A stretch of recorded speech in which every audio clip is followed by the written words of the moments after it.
And so the Chanticleers move on to play another day. And speaking of Coastal Carolina, there's a trend there, Chris, that I'm not real happy with. People are dropping left and right at Coastal Carolina. All my buddies are going away. I'm telling you, Cliff Ellis got the ball rolling, and then, no, I take it back. I guess it was Coach Gilmore on our show last summer got the ball rolling when he just said, I don't have to worry about it anymore because next year's my last year. What? So, and then Coach Ellis, and then Matt Hogue, and Coach Moglia, and now the man who used to stir the drink, okay? He was the man that stirred the drink on the radio for so many years for Coastal Carolina. Joe Cashion announced on Friday that he will not be back behind that microphone at Coastal Carolina. Joe, a longtime friend, partner of Chris, joins us here live on Sports Talk. Let me say, first of all, I haven't had a chance to reach out to you because I've been crazy traveling and everything else, but congratulations to you on a fantastic career. As I mentioned last week, not only are you a great broadcaster and terrific for Coastal Carolina, you're an American hero. You're a son of South Carolina, someone that everybody in the state should be proud of for what you do in your private life in terms of your devotion to the military. Can't say enough good things about you, my friend. Welcome to Sports Talk. Wow, Phil, that's some kind of intro. I appreciate that. Thank you for having me on here tonight. Glad to join you and Chris. Yeah, it's been kind of an eventful last couple of weeks, but yeah, it was time. I just felt like after 21 seasons of doing it, it was time to hang it up. And if you hear some stuff going on behind me, I'm at the Lugol Belgian spring football game here tonight. So hopefully you guys can hear me okay. There might be some music and some whistles and whatnot, but yeah, it's a beautiful night to watch some high school football. But I do appreciate that, Phil, Chris. Thank y'all. Well, listen, it's all true. And you know what? I think it's appropriate that you've got a football game going on in the background. And as you said, 21 years, so you were there just after the infancy of the football program. And, certainly when a program is brand new and it's being built, there's a lot of long, hard days out there. But you and David Bennett and then Coach Moglia and then Coach Chadwell and now Coach Beck, you wrote it out. And I know you had to really enjoy the great days that you were able to watch that football team do some special things. There's no doubt about that. I came on, my first game was our first game. I mean, they had that development year of 2002 where we had a few scrimmages and whatnot. Coach Bennett came in and assembled the staff and then just got a bunch of really good kids those first couple of years, right? I mean, a lot of winners, a lot of tough young men who wanted to take a chance on Coastal. And they did that, and he developed that bunch, that crowd, that coaching staff did a great job of developing those early teams. I was there night number one against Newberry. Didn't have any idea what I was getting into. Never been on a college broadcast. And Matt Hogue kind of took a flyer on me. When I reached out, I said, hey, what are you guys doing for football broadcasting? Because I was over here at PUB in Kershaw County. He came and we met and hit it off, and he said, hey, I'd like to hire you to be our sideline reporter. And I said, how fast can I sign up to do this, right? And so I did that, and the first night was just magical when we beat Newberry, and there was so much energy and excitement, anticipation. We beat them in the last seconds, and then, last 21 years, we're still doing a lot more winning than losing. And Coach Bennett had a great run, and Coach Moglia came in after him, and he had a great run. And then Jamie, Coach Moglia and Jamie Chadwell kind of took us from FCS to FBS, and now it's Coach Beck's, ball to run with. And it's been an amazing journey to watch how this program has developed from an FCS program, Division I FCS, that, obviously not many people probably ever heard about when we first started in the Big South. And, boy, now, we're pretty widely known out there for the things that we've done at the FBS level. So it's been a great run. So blessed to just have been just a small part of it on the radio. Joe, if you had to be able to break down the four segments of Coastal football, if you will, the David Bennett era, then the Joe Moglia era, and then Jamie Chadwell, and now Tim Beck, what are some of your fondest memories of each of those different seasons of Coastal football from its infancy to where it is now, coming off a Hawaii Bowl win last year? That's a great question. I mean, obviously infancy with Coach Bennett when, you came over there to watch this program and be a part of the broadcast, and you didn't really know what you were going to see, right? I mean, we're in the Big South Conference, and, it's 4,000 or 5,000 people at a time going to ball games and whatnot at smaller stadiums, shorter drives and whatnot. And you kind of watch the building blocks. You kind of watch the foundation that Coach Bennett really built for the program that really sustains today. You watch the building blocks put in place, and he got us to a level. And then Coach Moglia came in, and then we really started doing some stuff at the FCS playoff level that we had never done. We won our first playoff game. We went out to Montana in 2013 in -5 temperatures and won a game out there in the playoffs that nobody thought we would win. We became an FCS power in the top 10 and really competed, I thought, had a chance to compete for national championships in 13, 14, and 15, and just couldn't quite get over the hump. We had gotten to a higher level of competition and teams that we were beating. Then, of course, we go FBS, and then Jamie Chadwell comes in to run the offense, and then he winds up taking over. And we had 3 seasons where we kind of really had to get to where we needed to be in terms of athletes and facilities, and we did that. We played catch-up a little bit, and we got the athletes that we needed. Jamie assembled the staff that he wanted. And in 2020, everything it just lit on fire. That 2020 season was just amazing. That was a crazy year for just about everything anyway, but college football was Coastal's, honestly. We were kind of one of the big stories of the college football season. 2 11-win, back-to-back 11-win seasons in the top 20, in the top 10 that 2020 season, winning a couple of bowl games now. And as you said, Jamie took another job now, and now Coach Beck is here, and he won 8 games last year, and we're continuing to build, right? That program is continuing to build. And we get that great trip to Hawaii last year. How about go to Hawaii to play a bowl game? Who doesn't want to? I don't think I'll do that. Heck no, we're going out there to play. So, it has really been a building block kind of process over 21 years, as you described, in 4 stages. It's been amazing to watch. If you really want to know, folks, why Joe stepped down, he just told you. It's hard to top going to Honolulu over Christmas break to broadcast a football game. Joe Cashion, the outgoing radio voice of Coastal Carolina football, with us here tonight on Sports Talk. And, Joe, I want to go back to the Montana game. May have been one of the highlight wins in FCS program history for sure. I've heard all the stories. I still look at that picture, and you can just feel the cold off that picture. That's how good, just how chilly it was in Missoula. But describe for our listeners just what that experience was like for the football team, for the broadcast team, and getting up there and being able to pull that off in just ridiculously cold temperatures. I got several stories I can tell you, and I'll try to be very brief with it, right? So we get on the plane on Thursday. We're going to get out there a little bit early, and you said if that's Joe Moglia's career win. He'll tell you that too. In his coaching career at Coastal, that's the highlight win of his career. We get on the plane at Myrtle Beach, it's 70 degrees.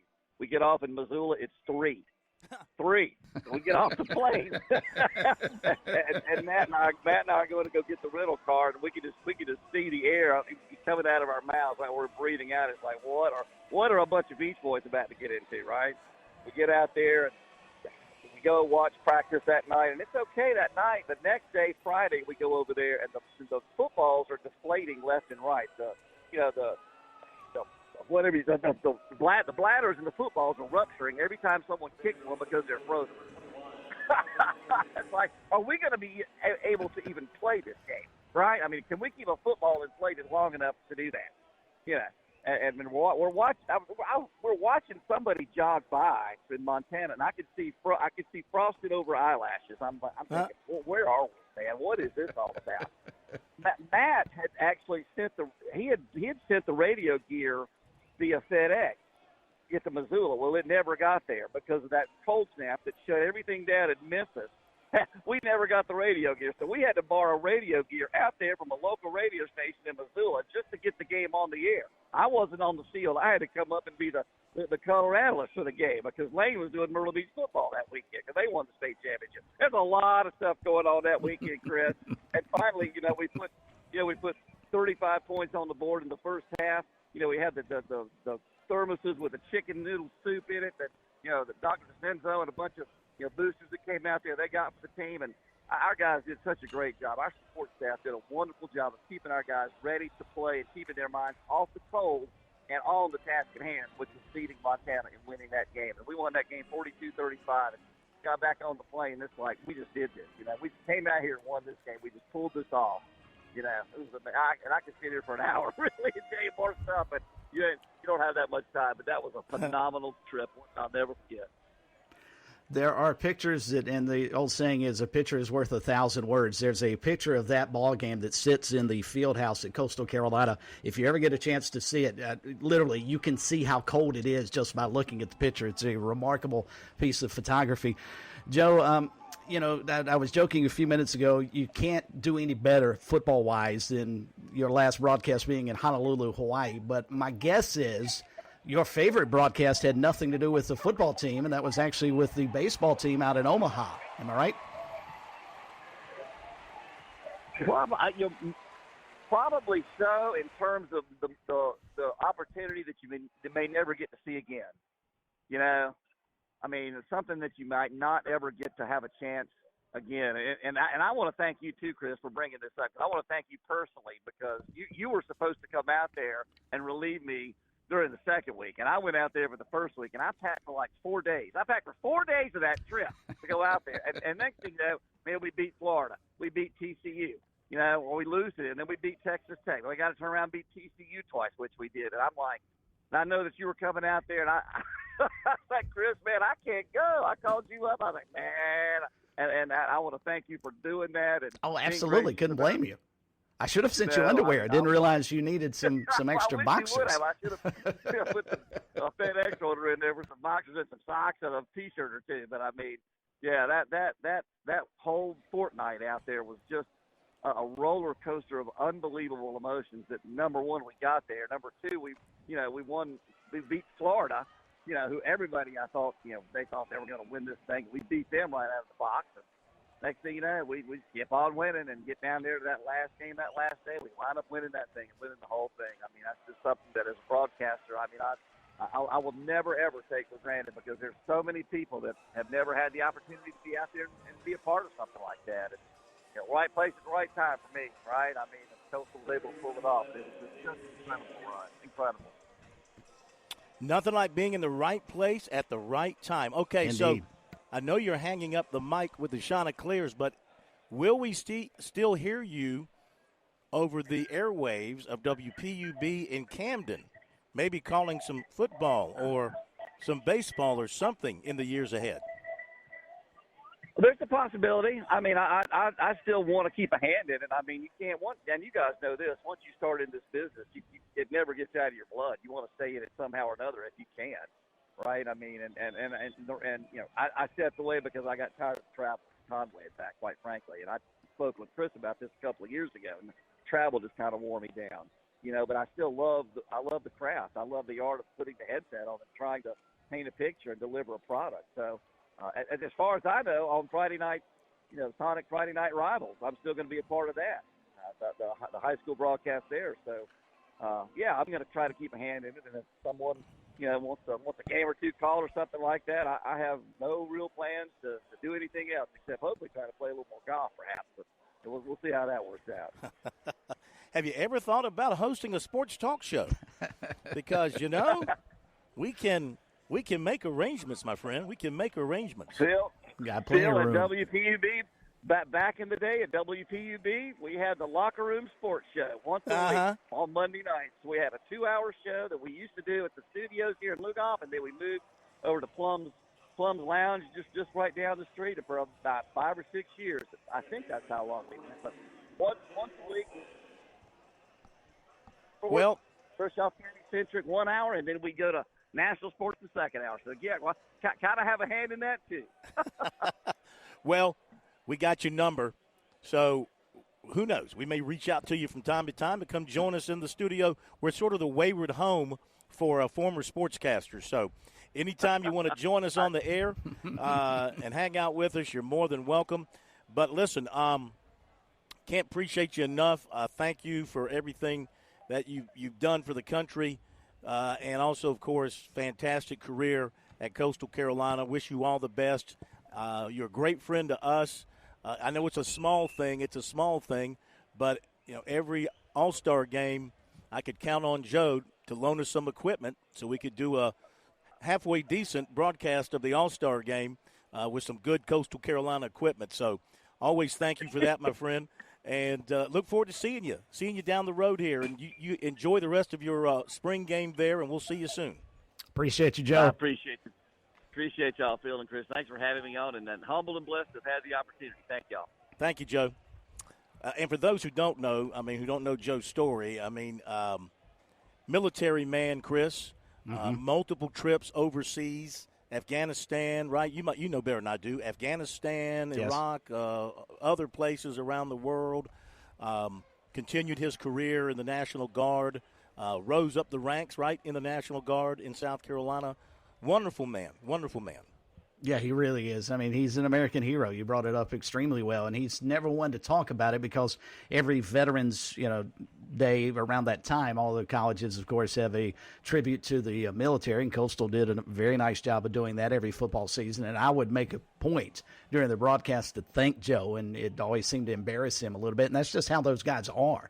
And I got my start working with Coastal football because of that. Joe was deployed the first year I worked with them. I was doing sidelines in his place because he was deployed. And then I told the story about the time Lane and I went up to Campbell and did a midweek game the week of, I think, the 1,000-year flood, because the South Carolina National Guard had been activated, and Joe was helping direct traffic and close roads and keep everybody safe. So, yeah, he's just a remarkable person. Darn good broadcaster, and I joked with him. I said, you can't break up the Fantastic Four, but that's what he's done. So our radio team has lost an arm.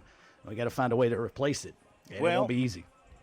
You can always take a leg and move it up to the arm. It'll look weird, but it might work. It might work for some people. Well, thank you, Joe Cashion. Appreciate you being with us.